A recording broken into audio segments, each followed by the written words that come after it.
अस्सलामुअलैकुम, मैं हूं आपका दोस्त ज़ीशान उमर। और क्वालिटेटिव रिसर्च के कुछ टॉपिक्स हैं कि narrative research, phenomena research, ethnography research, case study, grounded action research, यानी क्वालिटेटिव रिसर्च के मुख्तलिफ़ टॉपिक्स जो हैं वो हम शुरू करने लगे हैं। तो आज हमारा पहला जो टॉपिक है वो है नरेटिव रिसर्च क्या होती है। ये वाले जो चैप्टर्स हैं ये बेसिकली एमफिल एजुकेशन जो स्टूडेंट कर रहे हैं, जो क्वालिटेटिव रिसर्च पढ़ रहे हैं, उनके लिए ये इम्पोर्टेंट है। और इसमें हर वर्ड्स में, हर जो सेंटेंस में एक बड़ी ही मतलब डिस्क्रिप्शन, जो डीप कंसेप्ट दिया गया है, और इनको पढ़ने के बाद आपको ज़रूरत नहीं महसूस होगी बुक को देखने की। नरेटिव रिसर्च बेसिकली इसका आइडिया ये है कि नरेटिव वर्ड निकला है नरेट से। नरेट मैंने इसका यानी कि बयान करना, डिस्क्राइब करना, किसी भी चीज़ को जो है ना वो अपने अंदाज से। कोई क्वालिटेटिव रिसर्च, क्वांटिटेटिव रिसर्च में क्वांटिटेटिव रिसर्च न्यूमेरिकल फॉर्म में, वो हमने अलग से वीडियोस दी हुई हैं कि डिफरेंस क्या है। जो क्वालिटेटिव रिसर्च है इसमें हमने डिस्क्राइब करना होता है, बयान करना होता है। तो नरेटिव रिसर्च ऐसी है कि जिसमें बयान किया जाता है। बाकी हम देखते हैं कि कैसे बयान करना, क्या इसका और बाकी रिसर्च का, क्वालिटेटिव रिसर्च की बाकी टाइप्स में क्या फ़र्क है। तो पहले है a narrative is a spoken or written account of concerned connected events.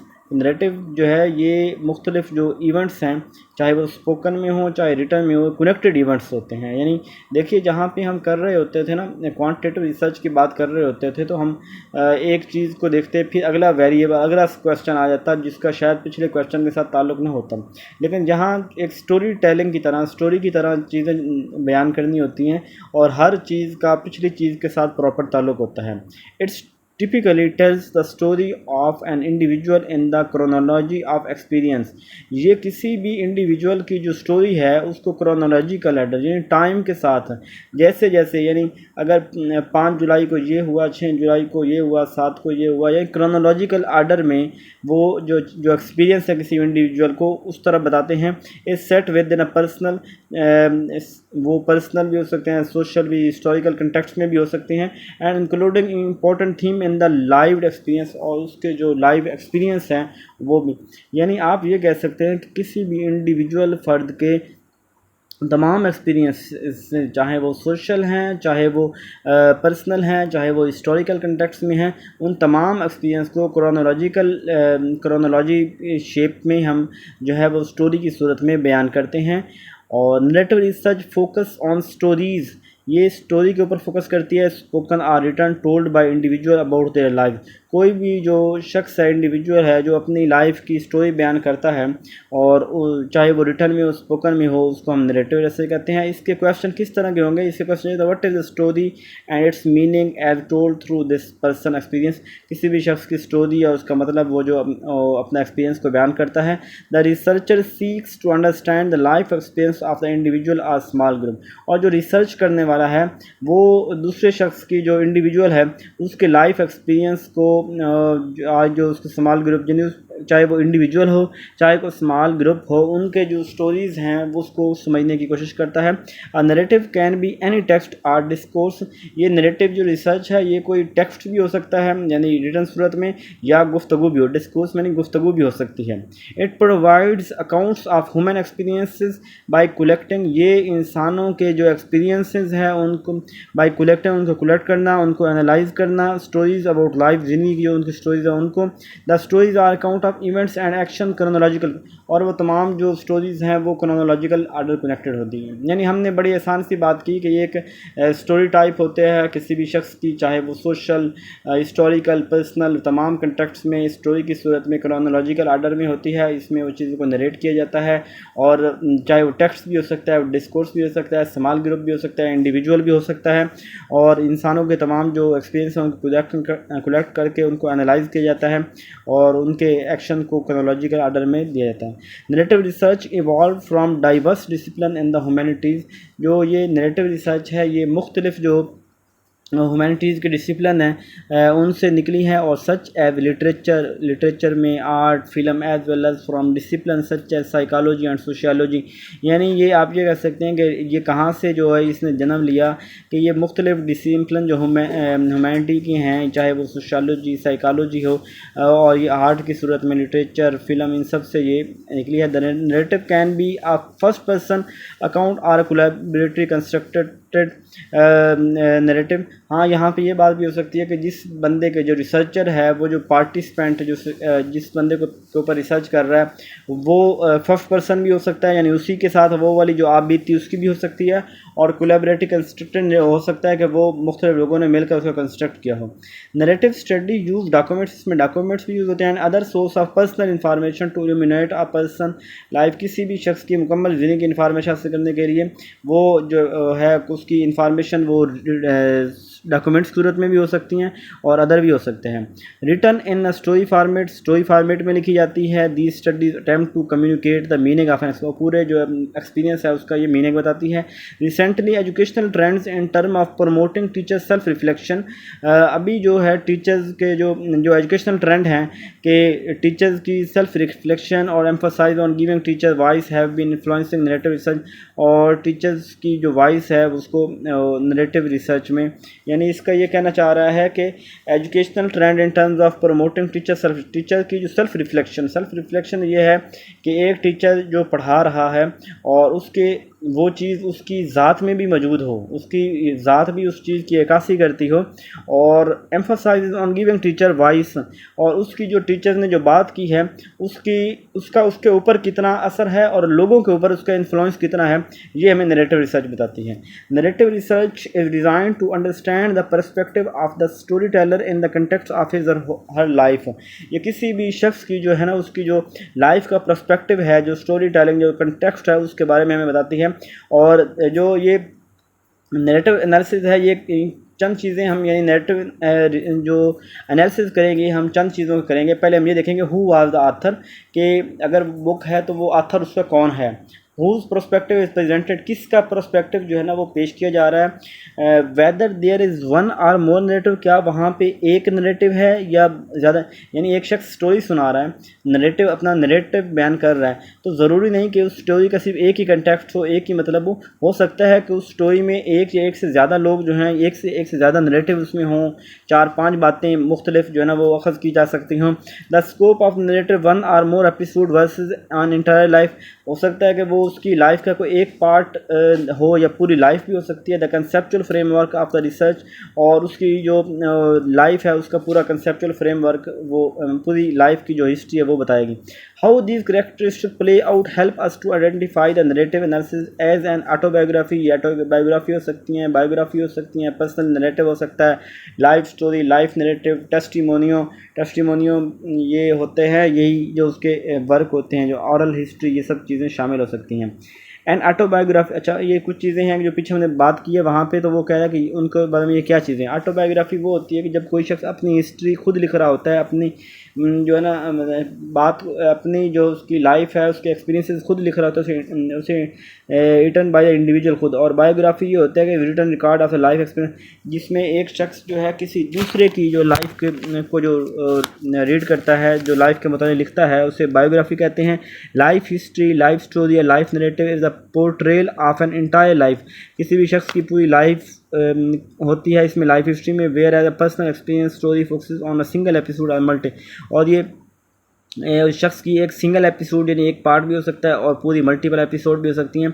N oral history recounts personal reflection of events and their cause and effect, और जो ओरल हिस्ट्री होती है ये पर्सनल रिफ्लेक्शन किसी भी शख्स की और उसकी कॉज एंड इफेक्ट बताते हैं। और टेस्टिमोनी होते हैं वो उसकी टेस्टिमोनी रिकॉर्ड होता है जो रिटर्न सूरत में रिकॉर्ड होता है। Continuously data in narrative research में कम फ्रॉम प्राइमरी सोर्सेज, हो सकता है वो डाटा जो है ना वो प्राइमरी सोर्सेज से आया हो, यानी डायरेक्ट पार्टिसिपेंट की रिकलेक्शन इंटरेक्शन हो। यानी देखिए कि मैं रिसर्च कर रहा हूँ और जिस शख्स की रिसर्च कर रहा हूँ उसकी अपनी हिस्ट्री जो है वो अपनी आप बीती, अपने मामलात, अपने एक्सपीरियंसेस खुद बता रहा हो, तो ये डाटा मेरा क्या होगा, ये डायरेक्ट पार्टिसिपेंट रिकलेक्शन डाटा होगा, प्राइमरी सोर्स डाटा होगा। और समटाइम्स सेकेंडरी सोर्स डाटा भी होता है कि मेरे पास जो है ना वो किसी शख्स की जो डॉक्यूमेंट्स हैं वो किसी और पार्टिसिपेंट ने लिखे हैं, वो वाले भी हो सकते हैं।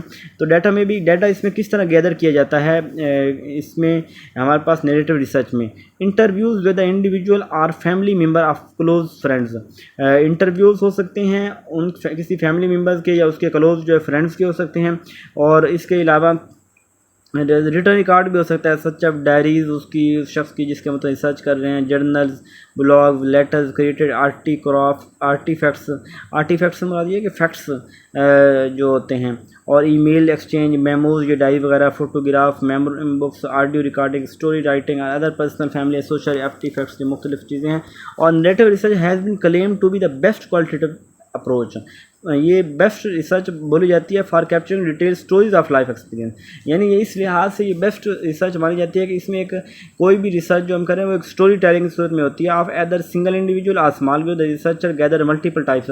रिसर्चर जो है ना मुख्तलिफ तरह की इंफॉर्मेशन इकट्ठी करता है और स्टोरी की सूरत में इकट्ठी करता है। वो इंडिविजुअल भी हो सकता है, स्मॉल ग्रुप भी हो सकता है, और ये जो क्वालिटेटिव रिसर्च का one of the best method है। और information is collected about the context of stories in order to situate the individual stories with personal experience, उस शख्स की जो पर्सनल एक्सपीरियंस है उसको, और home, job, school, within a culture, ethnical and racial and within history, time and place. और इसमें यानी कि जो किसी भी शख्स के ये पर्सनल एक्सपीरियंस है वो ये भी हो सकता है कि एथनिक और रेसिकल के किस कबाइल, किस कबीले, कहाँ का रहने वाला है और कैसी उनकी नस्ल, जैसे उनके कल्चर के मतलब भी होते हैं। और इसको अलावा ये हिस्ट्री में भी होते हैं, टाइम एंड प्लेस में देते हैं कि किस वक्त और कब किस जगह पे यानी ये वाला एक्सपीरियंस हुआ। ये चीज़ें भी हम एक स्टोरी को अच्छी तरह नैरेटिव रिसर्च को हम जब देखना है कि ये सच है कि फेक है, तो उस सूरत में हम ये चली चीज़ें दोनों देखते हैं कि एक तो हम जो डायरेक्ट उसका देख रहे होते हैं कि जो उसके विद इन पर्सनल एक्सपीरियंस में जो इसका एथनिक और रेशियल कि वो किस नस्ल से है और किस वो जो है ना कबाइल से है। इसी तरह हम टाइम और प्लेस देख रहे होते हैं। द रिसर्चर एनालाइज करता है और रिकॉग्नाइज द डाटा, और डाटा को रिकॉग्नाइज करता है and shape them into a framework with the chronological sequence, और उनको क्रोनोलॉजिकल में सीक्वेंस देता है। The story usually have the beginning, middle, और इस स्टोरी का बिगिनिंग भी होता है, मिडल भी होता है, एंड भी होता है। Narrative research typically have the basic element found in novel, और ये नैरेटिव रिसर्च जो होता है ये बेसिक एलिमेंट है नॉवल्स में, यानी नई इसमें जिद्दत भी होती है। देयर इज़ अ कन्फ्लिक्ट और स्ट्रगल, इसमें कन्फ्लिक्ट भी हो सकता है, स्ट्रगल भी होती है। प्रोगोटोनिस्ट आर मेन कैरेक्टर, सीक्वेंस और प्लॉट एंड सम रिजोल्यूशन, यानी बहुत से इसमें मसाइल होते हैं जिनको हम देखते हैं नेक्स्ट। अच्छा, जब भी हमने नैरेटिव रिसर्च करनी है, कंडक्ट करनी है, तो कुछ पॉइंट्स को हमने जहन नशीन करना है। पहला पॉइंट है identify a phenomena that address a problem. सबसे पहले तो वो फिनोमेना, वो प्रोसीजर देखना चाहिए कि जिससे हम अपने प्रॉब्लम को एड्रेस कर सकें, हमारा प्रॉब्लम क्या है। फिर select an individual from whom you can learn about the phenomena, और उस शख्स को सिलेक्ट करना। पहले तो हमने देखा था कि हम किस चीज़ के मुतालिक, किस प्रोसीजर के मुतालिक, किस बात के मुतालिक हम जो रिसर्च करने चाह रहे हैं। फिर हम दूसरे नंबर पे देखेंगे कि हम किस शख्स से रिसर्च करने जा रहे हैं, वो शख्स कौन है और कौन हमें वो वाला जो नैरेटिव है जिस तरह की हमें एक लर्निंग चाहिए वो हमें दे सकता है। थर्ड नंबर पे हम उस शख्स के जो है ना वो स्टोरीज़ कलेक्ट करेंगे, उसकी इंडिविजुअल जो उसकी पर्सनल लाइफ एक्सपीरियंस को नरेट करती हो, और बेहतर ये है कि हम उसको रिकॉर्ड कर लें ताकि हम बाद में उन चीज़ों को देख सकें। और फोर्थ जो होगा transcribe the stories including the nonsense noted by the researcher. फिर हम उसकी जो उसने बताया हमें उसको ट्रांसक्राइब करेंगे, दोबारा लिखेंगे, और वो चीज़ें जो उसने नहीं बताई, जिन चीज़ों को उसने छुपाया, हम वो भी, यानी वो उसके गेस्चर हो सकते हैं, पोस्चर, उसका फेशियल एक्सप्रेशन, वो चीज़ें हो सकती हैं। Some time it is not what is said but rather how it is said or what is not said. Some time ये भी होता है कि क्या उसने कहा है, क्या नहीं कहा, और किस तरह उसने कहा है, ये सारी चीज़ें हम देखते हैं। फिर हम जब इस तरह के अंदर से फिर हम दोबारा उसको रीट्रांसक्राइब करेंगे उसको, और फिर उसको स्टोरी को एनालाइज करेंगे, उसके एलिमेंट्स देखेंगे, time, place, plot and scene, और बिल्ड इन फिर उसको पास्ट, प्रेजेंट और फ्यूचर में उसको तरतीब देंगे, और फिर उसका हम एंड पे हम लुक फॉर थीम, उसको थीम की तरफ देखेंगे।